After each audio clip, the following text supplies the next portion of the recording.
Baik, Assalamualaikum warahmatullahi wabarakatuh.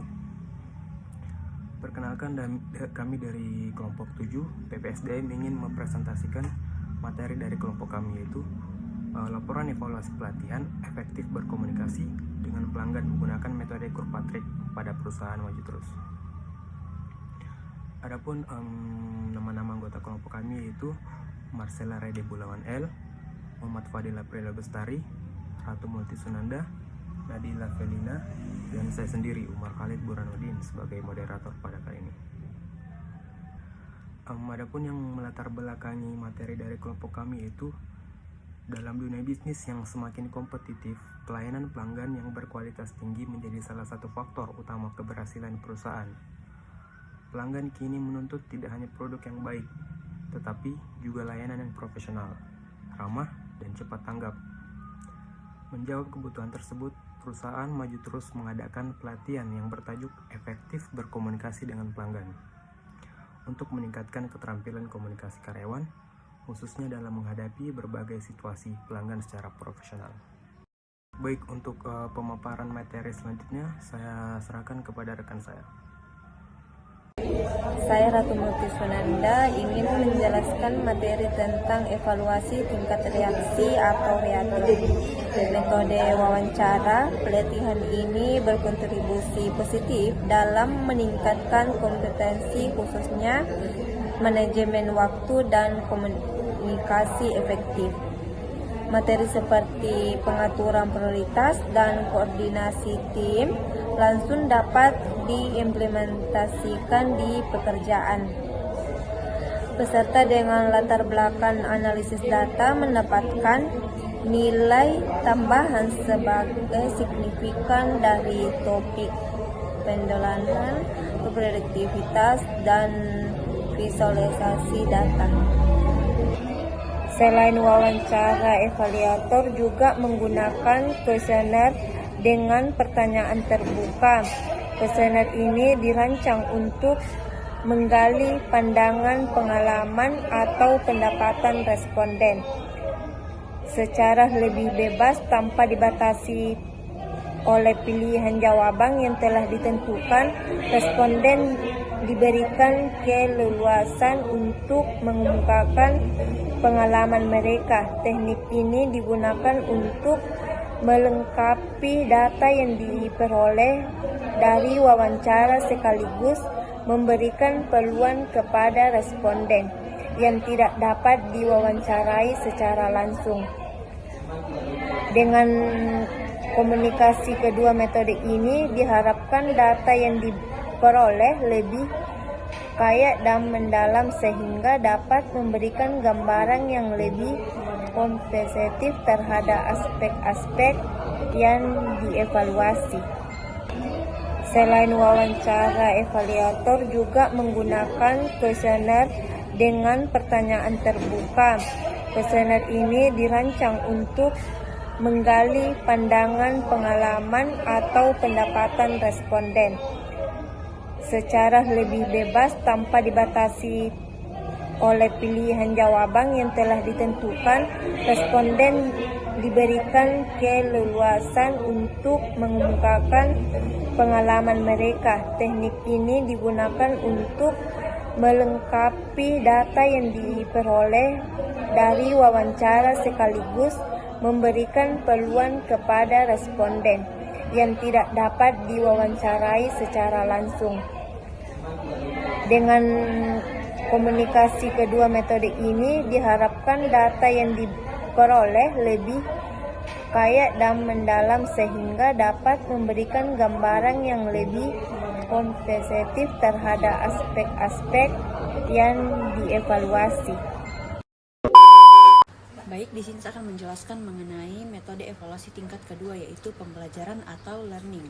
Pembelajaran atau learning ini sendiri berfungsi untuk mengukur sejauh mana pemahaman peserta pelatihan terhadap materi, keterampilan maupun sikap baru yang dihasilkan oleh peserta pelatihan setelah mengikuti pelatihan tersebut.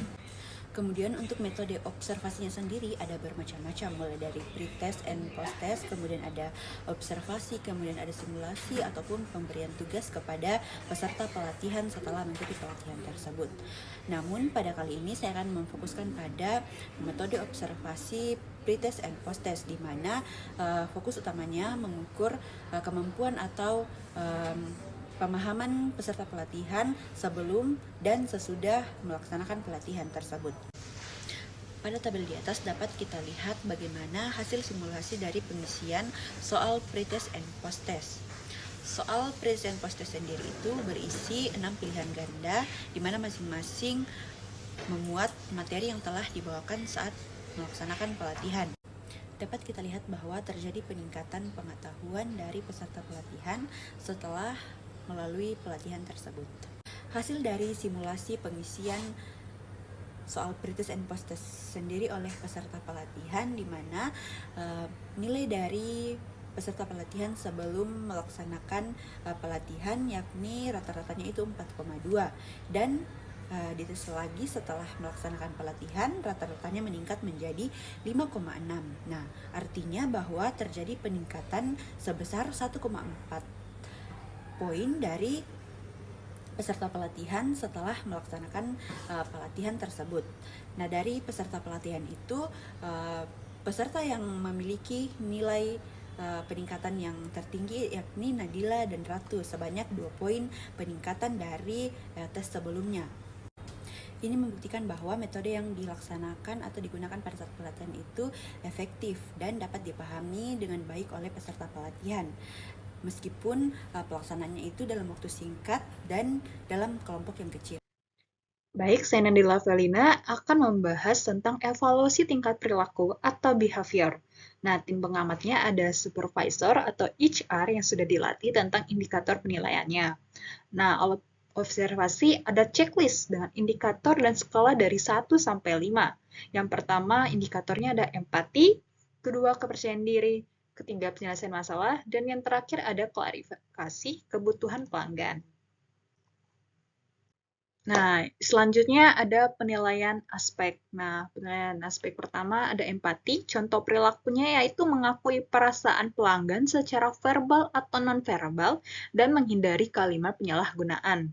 Yang kedua, kepercayaan diri. Contoh perilakunya yaitu suara jelas, intonasi tegas tapi ramah, postur tubuh terbuka, atau tidak ragu-ragu. Yang ketiga ada penyelesaian masalah. Contoh perilakunya yaitu menawarkan solusi spesifik, bukan generik, dan memberikan opsi jika memungkinkan. Yang terakhir ada klarifikasi kebutuhan pelanggan. Contoh perilakunya yaitu mengajukan pertanyaan terbuka untuk menggali akar masalah dan paraphrasing atau menggunakan atau mengulang dengan kata sendiri untuk memastikan pemahaman.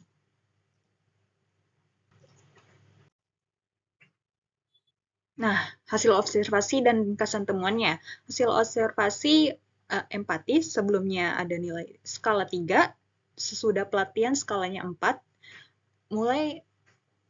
karyawan mulai menggunakan empathy statement. Yang kedua yaitu kepercayaan diri. Sebelumnya skala 2, setelah pelatihan ada skala 4 dengan catatan suara lebih lantang dan postur lebih tegap. Nah, yang ketiga ada penyelesaian masalah. Sebelumnya skala 2 dan setelah pelatihan skalanya menjadi 4. Karyawan mampu menawarkan solusi yang spesifik. Nah, yang terakhir ada klarifikasi kebutuhan pelanggan. Sebelumnya skala 2 dan sesudahnya masih skala 2. Hal ini membuktikan bahwa karyawan masih perlu perbaikan dan jarang bertanya terbuka kepada pelanggannya. Nah, hasil ringkasannya yaitu 80% meningkat dalam penggunaan empati, klarifikasi kebutuhan pelanggan masih kurang maksimal yaitu 60%, dan konsistensi masih rendah, hanya muncul saat ada pengawasan, dan dampak positifnya terhadap komunikasi tim dan kepuasan pelanggan. Nah, dampak positifnya ini bisa menjadi feedback positif.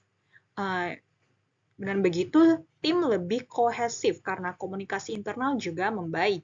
Nah, ada pula rekomendasinya yaitu memanfaatkan workshop khusus, menerapkan teknik komunikasi yang dipelajari, dan mengalokasikan waktu 1 jam atau per minggu untuk diskusi kasus antar tim. Selebihnya saya berikan kepada pemateri selanjutnya. Baik, selanjutnya saya ingin memaparkan yaitu evaluasi tingkat hasil atau resource. Evaluasi ini fokus pada dampak nyata setelah pelatihan atau program dijalankan. Indikator yang dinilai mencerminkan seberapa besar perubahan positif yang terjadi di lapangan.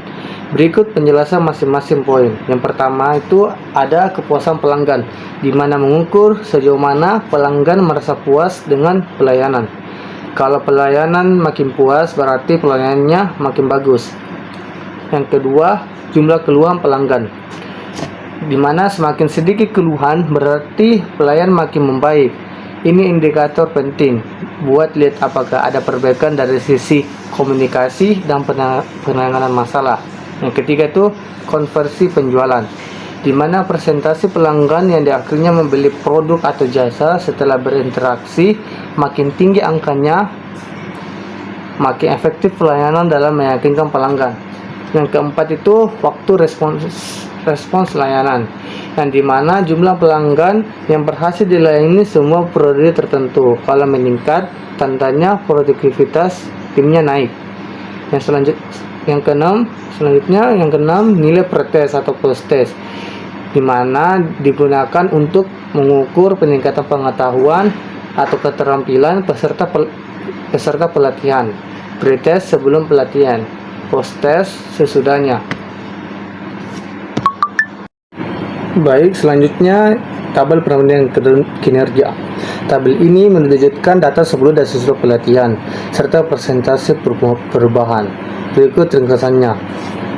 Adapun indikator dan penjelasannya. Indikator yaitu yang pertama itu rata-rata nilai pretest dan post test, di mana nilai pretest awalnya 62 naik ke 86 setelah pelatihan. Artinya ada peningkatan pengetahuan sebesar 38,7%.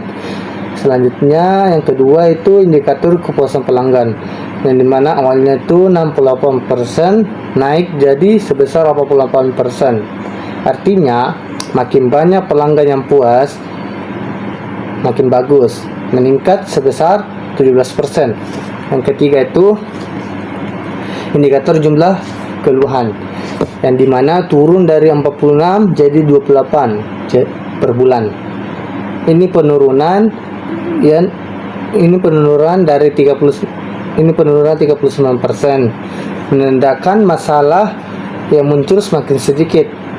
Selanjutnya yang kelima itu indikator konversi penjualan, yang dimana dari 19% ke 28% naik menjadi sebesar 47%. Maka makin banyak pelanggan yang akhirnya beli setelah dilayani.